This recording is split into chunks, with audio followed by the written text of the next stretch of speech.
हे दोस्तों, welcome to knowledge world book. Life में आगे बढ़ने के लिए सेविंग और इन्वेस्टिंग ये दोनों ही बहुत ज्यादा जरूरी है। सेविंग का मतलब आपका पैसा आपके पास ही है, जब चाहो आप उस पैसा को उठा सकते हो। एक टाइप का इमरजेंसी फंड है। Saving means put your money to rest. आपका पैसा आपके पास ही रेस्ट कर रहा है, जब जरूरत होगा उसको उठा सकते हो। दूसरी ओर इन्वेस्टिंग का मतलब put your money to work. आपका पैसा आपके लिए काम कर रहा है। आपका पैसा आपके पास नहीं है बट आपके लिए काम कर रहा है, पैसा से और भी पैसा कमा रहा है। अभी जो सबसे ज्यादा इम्पोर्टेंट क्वेश्चन है, सबसे ज्यादा क्या जरूरी है, सेविंग या इन्वेस्टमेंट? मेरे हिसाब से सेविंग सबसे ज्यादा इम्पोर्टेंट है, क्योंकि इमरजेंसी टाइम पे लिक्विड मनी का जरूरत होता है। हम लोग इन्वेस्ट कहाँ पे करते हैं? Stock, bonds, mutual fund, real estate, gold. अभी आपको कोई मेडिकल इमरजेंसी होता है तो आप क्या करोगे? स्टॉक बेचोगे, म्यूचुअल फंड बेचोगे, लैंड बेचोगे। ये सब करने से बहुत टाइम चला जाएगा और हो भी सकता है अभी आपका इन्वेस्टमेंट लॉस में चल रहा है और हो भी सकता है आपको 2-3 दिन पैसा नहीं मिलेगा। तब क्या करोगे? सबसे ज्यादा इम्पोर्टेंट है आपका सेविंग अकाउंट पे पैसा होना चाहिए, जब चाहे तब निकाल सकते हो। इस टाइप का इमरजेंसी के लिए आपके पास लिक्विड कैश होना बहुत ज्यादा जरूरी है। सेविंग और इन्वेस्टिंग में सबसे ज्यादा इम्पोर्टेंट है सेविंग का, क्योंकि सेविंग ही आपको इमरजेंसी टाइम पे बचाता है। अगर तुरंत पैसा का जरूरत होगा तो आप अपना इन्वेस्टमेंट को बेच नहीं पाओगे या तुरंत पैसा भी नहीं मिलेगा। बट अगर आपके पास आपका सेविंग अकाउंट पे पैसा रहेगा तो आप जब चाहे तब उठा सकते हो। तो क्या आपको इन्वेस्ट नहीं करना चाहिए? आपका मेंटेलिटी ऐसा होना चाहिए, पहले मेरा सेविंग अकाउंट पे इतना कैश पड़ा रहे जो पैसा से मैं हर एक इमरजेंसी कंडीशन को झेल पाऊंगा। पहले आपका टारगेट अमाउंट को सेविंग अकाउंट पे रखना होगा, उसके बाद इन्वेस्ट करो।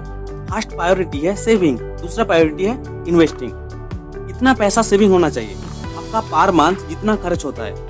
फैमिली को अच्छे से चलाने के लिए जितना पैसा का जरूरत होता है उसी हिसाब से 12 मंथ तक आपके पास पैसा होना चाहिए। फॉर एग्जाम्पल, अगर पर मंथ आपको फैमिली को अच्छे से चलाने के लिए 30,000 की जरूरत होता है, 30,000 से आपका फैमिली अच्छे से चलता है तो आपके पास 12 मंथ का सेविंग होना चाहिए। 3.6 लाख, 3,60,000 आपके पास सेविंग होना चाहिए। आपका बैंक अकाउंट पे 3,60,000 सेविंग होना चाहिए। ये 1 साल का आपका इमरजेंसी फंड है। चाहे आपके पास जॉब रहे या ना रहे, आप 1 साल तक अच्छे से आपका फैमिली को मैनेज कर सकते हो और ये 12 मंथ के अंदर आप कुछ भी नया कर सकते हो।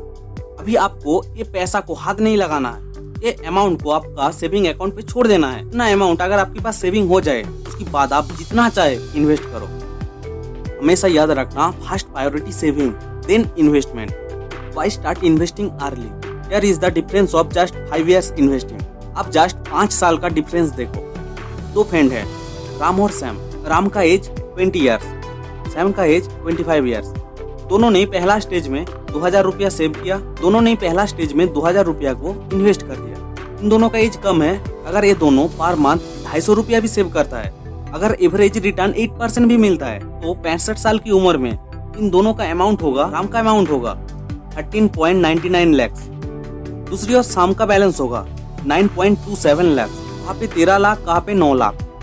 सिर्फ 5 साल की डिफरेंस में इतना डिफरेंस हो जाता है। सिर्फ 5 साल की डिफरेंस में 4.72 लाख डिफरेंट होता है। कैलकुलेट इजी करने के लिए मैं इन छोटा सा अमाउंट देके शुरुआत करने के लिए बोला हूँ। एक बार सोच के देखो, अगर 2,000 की जगह पे कोई 20,000 भी देके स्टार्ट करता है और 250 रुपये की बदल में अगर 2-3 हजार भी पर मंथ इन्वेस्ट करता है तो 65 साल की उम्र में कितना पैसा हो जाएगा। ये वीडियो अगर आपको अच्छा लगे तो लाइक और सब्सक्राइब करना और अपना फ्रेंड और फैमिली को शेयर जरूर करना। Thank you for watching. जय हिंद।